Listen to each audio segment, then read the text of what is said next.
tindakannya Nabi Ibrahim memilih perintah Allah mengalahkan perintah lainnya.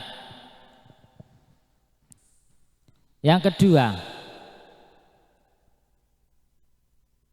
wa ma tanamtu bima takaffala wali wa ma taghashaitu wa ma tagharraitu illa ma'adhaifi. Wa ma tanamtu, aku tidak mencemaskan sesuatu yang ditanggung oleh Allah Subhanahu wa taala. Yang ketiga, wa ma tagharraitu illa ma'adhaifi, aku tidak pernah makan di waktu pagi kecuali bersama dengan tamu. Diriwayatkan bahwa Nabi Ibrahim AS pernah berjalan 1 mil atau 2 mil karena mencari orang yang diajak makan bersama. Jadi Nabi Ibrahim itu dijuluki Khalilullah, yaitu mendahulukan perintah Allah SWT mengalahkan perintah yang lainnya. Di antara perintah Allah adalah untuk menyembelih anaknya yang berupa Nabi Allah Ismail, sehingga dijadikan sunnah tindakan yang dianjurkan ketika di bulan Dzulhijjah, tepatnya di tanggal 10 itu disunahkan untuk mengadakan berkorban. Kalau Nabi Ibrahim dulu itu Nabi Ismail, tapi oleh Allah diganti dengan kambing. Nah, makanya di bulan Dzulhijjah tepatnya tanggal 10 itu disunahkan untuk udhiyah, berkorban, yaitu suatu tindakan beribadah kepada Allah dengan cara menyembelih binatang tertentu seperti kambing, kerbau, unta dan lain-lain pada hari raya haji alias korban dan hari raya tasyrik sebentar lagi ini, yaitu tanggal 11, 12, 13 Dzulhijjah sesuai dengan ketentuan-ketentuan syarak. Kita akan memasuki bulan Dzulhijjah. Kalau tanggal 1 sampai 9 itu sunahnya berpuasa, apalagi tanggal 8 dan 9. Kalau tanggal 10 itu amalan sunnah yang paling disukai oleh Allah adalah menyembelih korban. Kalau nazar ya wajib, nazar itu berjanji. Diceritakan An Aisyah anna Rasulullah sallallahu qala ma'amila adamiyun min amali yaman nahri ahabba ilallah min ihraqid dam inna la ta'ti yaumal qiyamah bikuruniha wa as'ariha wa adlafiha wa anadama la yaqa'u minallahi bimakanin qabla ayyaqo aminal audi fatibu biha nafsan. Ini babnya lain dari Yasin tapi masih ada hubungannya. Quran itu juga menjelaskan tentang kisah-kisah para nabi, diantaranya Nabi Ibrahim alaihissalam. Nah, sebentar lagi kita memasuki bulan Dzulhijjah, bulan disunahkannya tentang korban. Artinya Siti Aisyah menuturkan dari Rasulullah SAW bahwa beliau bersabda, tidak ada suatu amalan yang dikerjakan anak Adam manusia pada hari raya Idul Adha yang lebih dicintai oleh Allah dari menyembelih hewan, karena hewan itu akan datang pada hari kiamat dengan tanduk-tanduknya, bulu-bulunya dan kuku-kuku kakinya.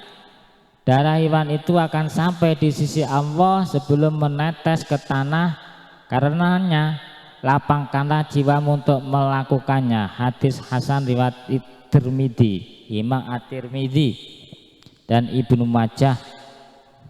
Menurut Zain al-Arab, ibadah yang paling utama pada hari raya Idul Adha adalah menyembelih hewan untuk kurban karena Allah. Sebab pada hari kiamat nanti hewan itu akan mendatangi orang yang menyembelihnya dalam keadaan utuh seperti di dunia.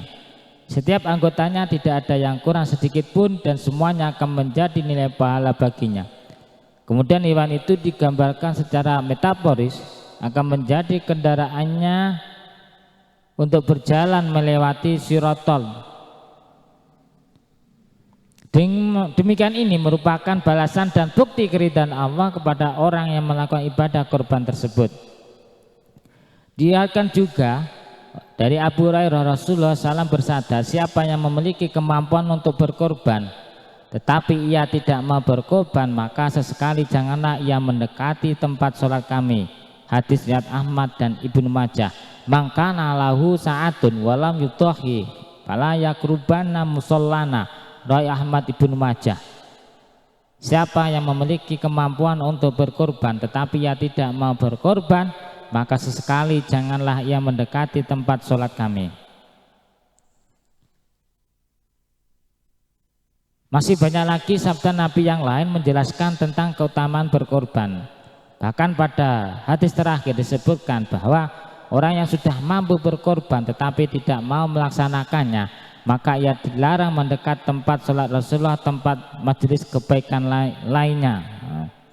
Ibadah korban yang dilaksanakan pada hari raya Idul Adha sampai hari Tasyrik tiada lain bertujuan untuk mendekatkan diri kepada Allah. Di samping itu korban juga menghilangkan sifat egoisme, nafsu serakah dan sifat individual dalam diri seseorang muslim. Dengan berkorban diharapkan seseorang akan memaknai hidupnya untuk mencapai ridha Allah semata. Ia korbankan segala jiwa, harta dan keluarga hanya untuk keridhaan Allah. Oleh karena itu pada hakikatnya yang diterima oleh Allah dari ibadah korban itu bukanlah daging atau darah hewan yang dikorbankan, melainkan ketakwaan dan ketulusan dari yang berkorban. Nah, sedikit tentang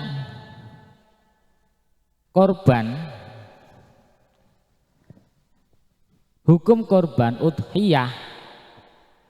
Udhiyah adalah sebutan bagi hewan ternak yang disembelih pada hari raya Nahr Idul Adha tanggal 10 Dzulhijjah dan hari Tasyrik tanggal 11, 12, 13 Dzulhijjah untuk mendekatkan diri kepada Allah Subhanahu wa Ta'ala.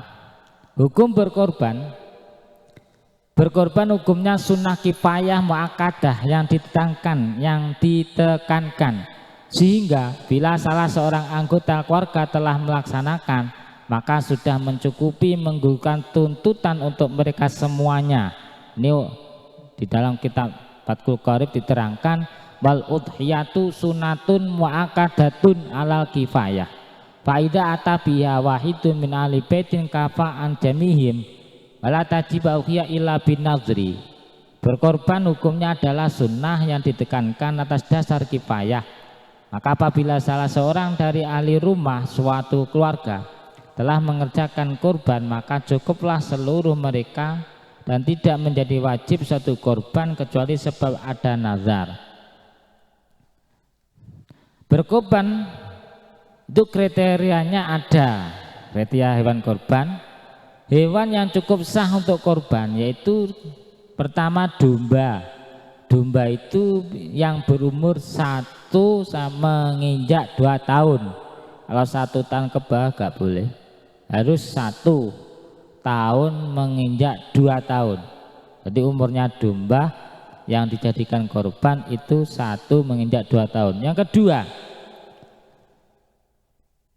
wasaniyu minal ma'zi wahwa malahu sanatani, yaitu kambing berumur 2 menginjak 3 tahun. Yang ketiga,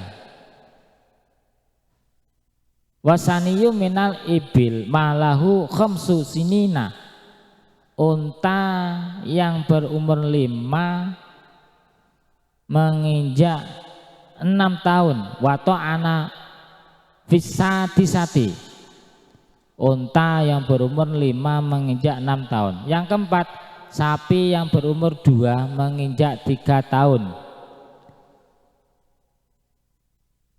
Wasaniyu minal bakor malahu sanatani wa ta'ana fisalisah, sapi yang berumur 2 menginjak 3 tahun.